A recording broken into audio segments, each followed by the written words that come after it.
মায়ের হেসেলে আপনাদের স্বাগত। আজকে দেখাবো চিকেন চিজি পপস। তার জন্য আমরা নিয়েছি বোনলেস চিকেন। আমরা একটা মিক্সিং জারের মধ্যে নিয়ে নিচ্ছি বোনলেস চিকেনগুলো। তার মধ্যে দিচ্ছি পেঁয়াজ কুচি, 8-10 কোয়া মতো রসুন, কুচনো ধনে পাতা, লঙ্কা কুচি, আদা একটু থেতো করে নিয়েছি। এবার একটা ভালো পেস্ট বানিয়ে নেব। দেখুন পেস্ট রেডি। এবার এর মধ্যে দিচ্ছি 1 চামচ মতো ধনে গুঁড়ো, 1 চামচ জিরে গুঁড়ো, 1 চামচ ঝাল লঙ্কার গুঁড়ো, 1 চামচ গরম মশলা গুঁড়ো ও কিছুটা লবণ।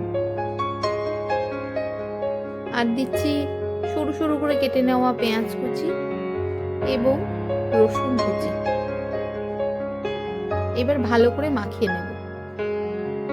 এর মধ্যে দিচ্ছি 1 টেবিল চামচ মতো বাটার। সেটাও মিশ্রণের সঙ্গে মিশিয়ে ভালো করে মাখিয়ে নেব। এবার আমাদের চিকেনের পুরটা রেডি। অন্যদিকে একটা বাটিতে 2টো ডিম ফাটিয়ে নিয়ে তার মধ্যে দেব সামান্য লবণ। এবার ডিমটাকে ভালো করে ফেটিয়ে নেব। এরপরে চিকেনের যে পুরটা করেছি সেটা নিয়ে গোল পাকিয়ে মাঝখানে একটু গর্ত করে তার মধ্যে দিয়ে দিচ্ছি অল্প চিজ। এরপর আবার মুখটা বন্ধ করে গোল পাকিয়ে নেব।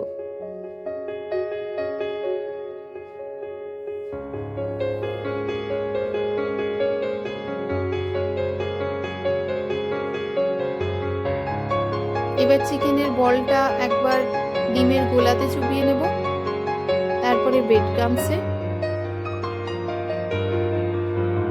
তারপরে আবার ডিমের গোলায়, তারপরে আবার ব্রেড ক্রাম্বসে। এভাবে ডবল কোট করে নেব। দেখুন আরেকটা দেখিয়ে দিচ্ছি। এভাবে চিকেনের পুরটা নিয়ে মাঝখানে গর্ত করে তার মধ্যে দিয়ে দিচ্ছি চিজ।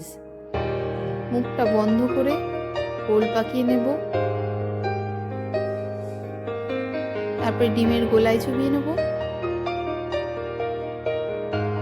সেখান থেকে ব্রেড ক্রাম্বস, তারপরে আবার ডিমের গোলা, তারপরে আবার ব্রেড ক্রাম্বস।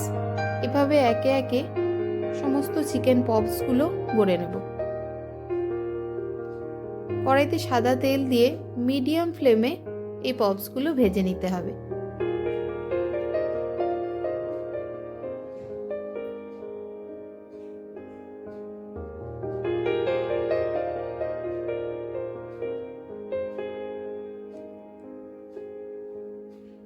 আপনারা চাইলে এই ব্রেড ক্রাম্বস মাখিয়ে এগুলোকে ফ্রিজে এয়ারটাইট কন্টেনারে প্রিজার্ভ করেও রাখতে পারেন।